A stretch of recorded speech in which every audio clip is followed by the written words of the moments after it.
वळूयात पुढच्या बातमीकडे। बातमी प्रताप सरनाईकांसंदर्भातली आहे। वित्त खात्याकडे भीक नाही तर अधिकार मागतोय असं प्रताप सरनाईक म्हणाले।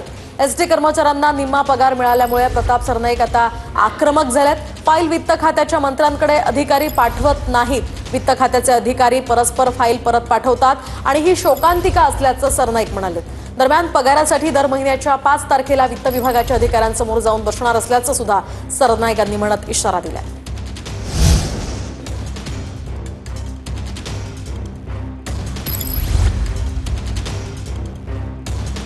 जसा शासकीय कर्मचाऱ्यांना वेळेवर दिला जातो तशाच पद्धतीने एसटी कर्मचाऱ्यांना सुद्धा वेळेवर पगार दिला पाहिजे आणि ती वित्त खात्याची जबाबदारी आहे। आम्ही काही वित्त खात्याकडे भीक मागत नाही, आम्ही आमचा अधिकार मागतो आणि तो अधिकार जर वेळेत पोहोचत नसेल तर ते अयोग्य आहे। आमच्या डिपार्टमेंटकडनं गेलेली फाईल वित्त खात्याच्या अधिकाऱ्यांकडनं परस्पर आमच्या डिपार्टमेंटकडे पाठवली जाते, वित्त खात्याच्या मंत्र्यांकडे सुद्धा पाठवली जात नाही, ही शोकांतिका आहे। तसं होता कामा नये।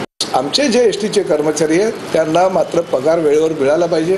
मी आज ह्याच दिवशी घोषणा करतो की कुठल्याही परिस्थितीमध्ये आमच्या एसटी कर्मचाऱ्यांचे पगार हे 7 तारखेपर्यंत मिळालेच पाहिजे आणि त्यासाठी सर्व प्रोटोकॉल सोडून परिवहन मंत्री ह्या नात्यानं मी वित्त विभागाच्या अधिकाऱ्यांकडे दर महिन्याच्या 5 तारखेला स्वतः जाऊन बसणार आहे। आता त्या खात्याचे मंत्री हे प्रताप सरनाईक आमचे सहकारी आहेत। मी त्या संदर्भामध्ये जरूर परिवहन विभागाच्या सहकाऱ्यांशी पण बोलील, प्रतापराव सरनाईक साहेबांशी पण बोलील आणि कसा मार्ग काढायचा ते सीएम साहेब आणि आम्ही एकनाथरावजी वगैरे बसून ठरवू।